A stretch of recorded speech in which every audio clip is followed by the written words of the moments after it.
Ce matin, le monde tel que nous le connaissions a cessé d'exister. À l'heure où je vous parle, des vecteurs de frappe stratégiques ont franchi une ligne rouge que personne n'avait osé approcher depuis la fin de la guerre froide. Pendant que les flammes montent au Moyen-Orient, une décision prise à l'Élysée verrouille l'avenir de chaque citoyen européen pour les 30 prochaines années. Sommes-nous au premier acte d'un conflit total? La réponse va vous glacer le sang.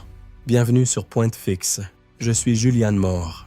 Dans un chaos informationnel où tout va trop vite, mon rôle est de vous offrir un repère. Je suis l'intelligence de l'information.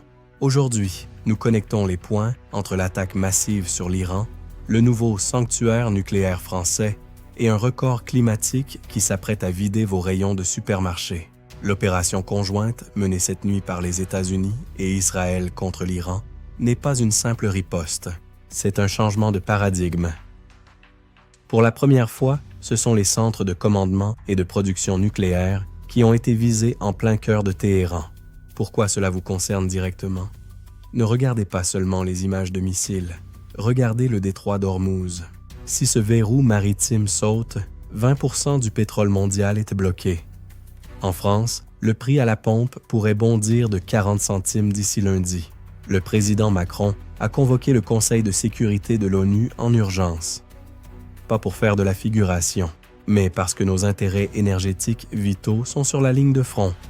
Mais attendez, car la véritable onde de choc est ailleurs.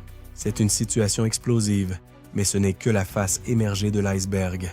Ce que personne ne vous dit encore, c'est que cette crise mondiale sert de catalyseur à une révolution militaire française. On part en Bretagne, à l'île Longue. Lundi, Emmanuel Macron va briser le plus grand tabou de la défense française. Il s'apprête à proposer officiellement d'étendre notre force de dissuasion nucléaire à l'ensemble de l'Union européenne. Décryptons l'enjeu. Traditionnellement, l'arme atomique française ne protège que nous. Demain, une attaque sur Berlin ou Varsovie pourrait déclencher une riposte nucléaire de Paris. C'est un message de défi envoyé à Moscou, mais c'est aussi un divorce acté avec la protection américaine. Pour vous, c'est une sécurité accrue, mais c'est aussi un coût financier colossal. Sommes-nous prêts à devenir le gendarme atomique de l'Europe au prix d'une dette publique qui explose? Le futur de la guerre est nucléaire, mais le danger le plus immédiat pour vous aujourd'hui est invisible. Il se cache derrière ce soleil anormal qui brille sur nos villes. Nous sommes le 28 février 2026. Il fait 20 degrés à Paris, 28 dans le sud-ouest. Les records de chaleur hivernaux volent en éclats.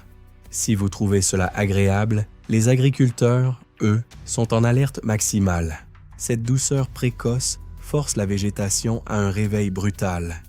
Si le gel revient en mars, comme les modèles météo le prévoient, nous perdrons 50% des récoltes. Le résultat? Une inflation alimentaire massive cet été. Ce n'est plus de l'écologie. C'est votre pouvoir d'achat qui est en train de brûler sous ce soleil d'hiver. L'information est un droit, mais la compréhension est une arme. Merci d'avoir choisi Pointe Fixe pour éclairer votre jugement. Je suis Julianne Maurer et j'ai une question pour vous. Pensez-vous que la France doit vraiment risquer l'apocalypse nucléaire pour protéger ses voisins européens? Votre avis m'intéresse, je lirai vos réponses en commentaire. Abonnez-vous, activez la cloche. Restez lucide. À demain.